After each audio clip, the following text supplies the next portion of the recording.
കേരള പോലീസിന്റെ മുൻ മേധാവി ടി.പി. സെൻകുമാർ തനിക്കെതിരെ മുസ്ലിം വിരോധം ആരോപിക്കുന്നവർക്ക് മറുപടിയുമായി സമൂഹ മാധ്യമത്തിൽ പങ്കുവച്ച കുറിപ്പ് വലിയ ചർച്ചകൾക്ക് വഴിവെച്ചിരിക്കുകയാണ്. താൻ സർവീസിൽ ഇരിക്കുമ്പോൾ മുസ്ലിം സഹപ്രവർത്തകരുമായും സുഹൃത്തുക്കളുമായും നല്ല ബന്ധം പുലർത്തിയിരുന്നെന്നും എന്നാൽ എന്തുകൊണ്ടാണ് ഇപ്പോൾ താൻ ഒരു ഹിന്ദുത്വവാദിയായി കണക്കാക്കപ്പെടുന്നതെന്ന് അദ്ദേഹം വിശദീകരിക്കുന്നു. തന്റെ ഔദ്യോഗിക ജീവിതത്തിലെ ചില അനുഭവങ്ങളെ മുൻനിർത്തിയാണ് അദ്ദേഹം ഈ വിഷയത്തെ സമീപിക്കുന്നത്. സെൻകുമാറിന്റെ നിലപാടുകളുടെ പ്രധാന കാരണം 1996 ക്രൈംബ്രാഞ്ച് DIG ആയിരിക്കുമ്പോൾ നടത്തിയ അന്വേഷണങ്ങളാണ്.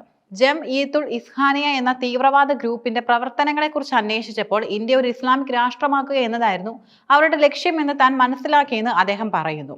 ഈ സംഘം നടത്തിയ 6 കൊലപാതകങ്ങളും മറ്റ് നിരവധി കുറ്റകൃത്യങ്ങളും അദ്ദേഹം കണ്ടെത്തി. അന്വേഷണത്തിൽ കണ്ടെത്തിയ വിവരങ്ങൾ ഞെട്ടിക്കുന്നതായിരുന്നു. സെയ്ദ് അലി അൻവാരി എന്നയാളുടെ നേതൃത്വത്തിലുള്ള ഈ സംഘം ജനസംഖ്യ വർദ്ധിപ്പിക്കുന്നതിന്റെ നടപടികൾ സ്വീകരിക്കാൻ ആഹ്വാനം ചെയ്യുന്ന രേഖകൾ തൃശൂരിലെ ഓഫീസിൽ സൂക്ഷിച്ചിരുന്നു. ഇതിന്റെ ഭാഗമായി അന്യമതങ്ങളിലെ പെൺകുട്ടികളെ മതം മാറ്റി മുസ്ലിങ്ങളാക്കാനും മുസ്ലിം സ്ത്രീകളുമായി ബന്ധം പുലർത്തുന്ന അന്യമതക്കാരായ പുരുഷന്മാരെ ഇല്ലാതാക്കാനും ഇവർ തീരുമാനിച്ചിരുന്നു. മണി, താമി, രാജേഷ്, മോഹനചന്ദ്രൻ, സുനിൽകുമാർ തുടങ്ങിയവരുടെ കൊലപാതകങ്ങൾ ഇതിന്റെ ഭാഗമായിരുന്നെന്നും അദ്ദേഹം ആരോപിക്കുന്നു.